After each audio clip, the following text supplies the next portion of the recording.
કે વહીવટી તંત્રમાં ફેરફારના નામે ચોટીલા ડેપ્યુટી કલેક્ટર એચ.ટી. મકવાણાને પણ અહીંયાથી બહાર મોકલી દેવા।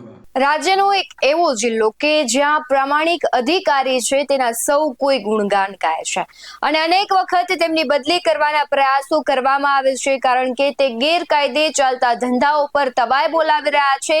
ઇતિહાસમાં કોઈ નથી કરી શક્યું એ ગેરકાયદે જે ધંધાઓ છે તેને બંધ કરાવી રહ્યા છે અને આવા જાબાજ અધિકારી હોય એટલે સ્વાભાવિક છે કે જેના ધંધાઓ બંધ થાય તે માફિયાઓ આ અધિકારીની બદલી કરાવવા માંગતા હોય છે અને ઘણી વખત એવું પણ થતા હોય છે કે આ અધિકારી તેની ઓફિસની બહાર નીકળે છે તો તેની રેકી કરવામાં આવે છે। ઘણી વખત તેમને મારી નાખવાની ધમકી આપવામાં આવે છે, બદલી કરવાની ધમકી આપવામાં આવે છે, પરંતુ આ બધાની વચ્ચે એ જાણવું છે અધિકારી કોણ છે, કોણ તેની બદલી કરાવવા માંગે છે અને કોંગ્રેસના ધારાસભ્યો મોટા સનસનીખેજ ખુલાસાઓ કરે છે।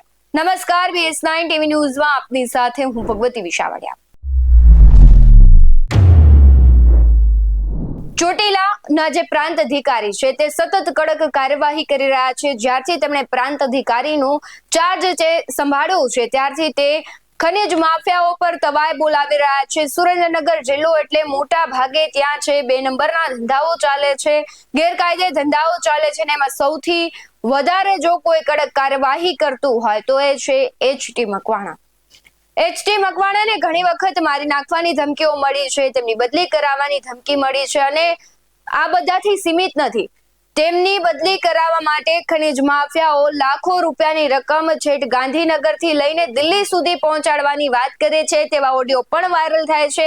હવે નવી વાત એ છે કે જ્યારે સુરેન્દ્રનગર ચોટીલાના જે પ્રાંત અધિકારી છે તેની બદલી કરાવવા ખનિજ માફિયાઓ અને પદાધિકારીઓ એક તખ્તો તૈયાર કરવાની તૈયારી કરી હોવાનો માજી ધારાસભ્ય ઋત્વિક મકવાણાએ આક્ષેપ કર્યો છે। કોંગ્રેસના ધારાસભ્ય છે તેમણે આક્ષેપ કર્યો છે કે હરેશ મકવાણા છે તેમની કદાચ એપ્રિલમાં બદલી થઈ શકે છે। પ્રાંત અધિકારી હરેશ મકવાણાએ ખનીજ ચોરી પર લગામ લગાવી હોય ત્યારે ખનીજ માફિયાઓને પ્રાંત અધિકારી ખૂંચતા હોય, જેથી તેમની બદલી માટે તે લોકો ખૂબ મથી રહ્યા છે। દર મહિને 1 લાખથી 1.5 લાખનો હપ્તો કાર્બોસિલ ચોરી કરનારાઓ દેતા હતા, પરંતુ પ્રાંત અધિકારીની બદલી કરવી હોય તો 2 લાખનો હપ્તો બંધાશે તેવો પણ આક્ષેપ કર્યો છે। માજી ધારાસભ્ય પ્રાંત અધિકારીની બદલી બાદ ભૂમાફિયાને ખુલ્લો દોર મળે તેવી રાજકીય આગેવાનોને મળતિયાઓ પ્રાંત અધિકારીની બદલી કરાવશે તેવો આક્ષેપ કર્યો છે। શું કહી રહ્યા છે કોંગ્રેસના ધારાસભ્ય ઋત્વિક મકવાણા તેના પર નજર કરીએ। સુરેન્દ્રનગર જિલ્લાની અંદર છેલ્લા કેટલાક સમયથી રેવન્યુની અંદર જે કેટલાક પ્રકરણો ચાલી રહ્યા છે, ઈડીની તપાસ ચાલી રહી છે, એના અનુસંધાને વહીવટી તંત્રની અંદર કેટલાક ફેરફારો કરવાના છે એવું કહી અને કેટલાક લોકો પદાધિકારીઓ એ પ્રકારના પ્રયત્નમાં છે એવી રજૂઆતો અમારી પાસે આવી છે કે વહીવટી તંત્રમાં ફેરફારના નામે ચોટીલા ડેપ્યુટી કલેક્ટર એચ.ટી. મકવાણાને પણ અહીંયાથી બહાર મોકલી દેવા અને એક અલગ જ પ્રકારનું કૌભાંડ શરૂ થાય।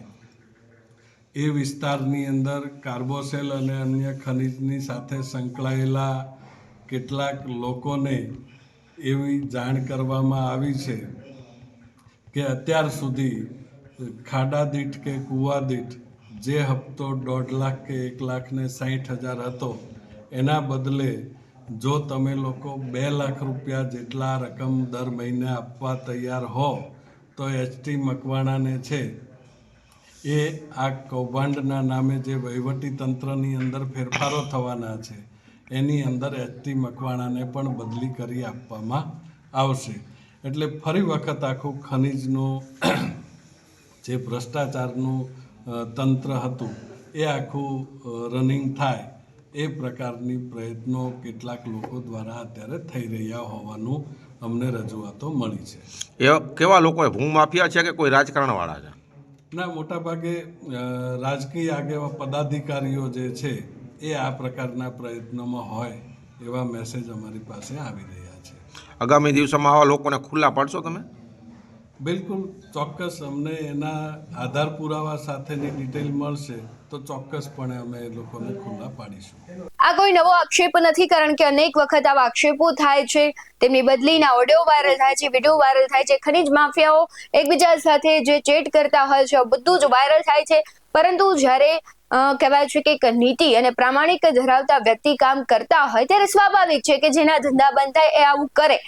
પણ જો આ બદલી થાય છે અને ખરેખર તો ખબર પડશે કે ખનીજ માફિયાઓના જે તાર છે ક્યાં સુધી જોડાયેલા છે. આક્ષેપ જો કદાચ સાચા પડે તો સમજી શકાય કે ખનીજ માફિયાઓનું આખું છે કહેવાય તેનું ગ્રુપ છે કઈ રીતનું કામ કરી રહ્યું છે અને તે દબાણ બનાવવા માટે અને પૈસાના પાવરથી શું કરી શકે છે તે નક્કી થશે. અને અવારનવાર આપણે જોતા હોય છે કે કોઈ સારું કામ કરે એટલે તેને પાડવાના પ્રયત્નો થતા હોય છે. હવે અધિકારીની બદલી થાય છે કે કેમ, કે પછી આ અધિકારીને ત્યાં જ રાખવામાં આવશે, કારણ કે સુરેન્દ્રનગર એટલે ખનીજ માફિયાઓનું હબ કહેવાતું અને તેના પર લગામ કસવી એટલે કોઈ નાનું કામ નથી, ખૂબ કપરું કામ હોય છે. ને આ કામ કરવા માટે ઘણી બધી અડચણો આવતી હોય છે, અનેક વખત તેમની ટીમ પર હુમલા થાય છે. પરંતુ હવે એ જોવું રહ્યું કે જાબાજ અધિકારીની બદલીને લઈને જે આક્ષેપ કરવામાં આવી રહ્યા છે તેમાં સત્ય કેટલું છે. તમને શું લાગી રહ્યું છે અધિકારીને લઈને, તમારું શું માનવું છે ખનીજ માફિયાઓને, અને ખાસ કરીને જે આક્ષેપો કોંગ્રેસના ધારાસભ્ય કરી રહ્યા છે તેને લઈને શું માનવું છે કમેન્ટ બોક્સમાં જરૂરથી જણાવજો.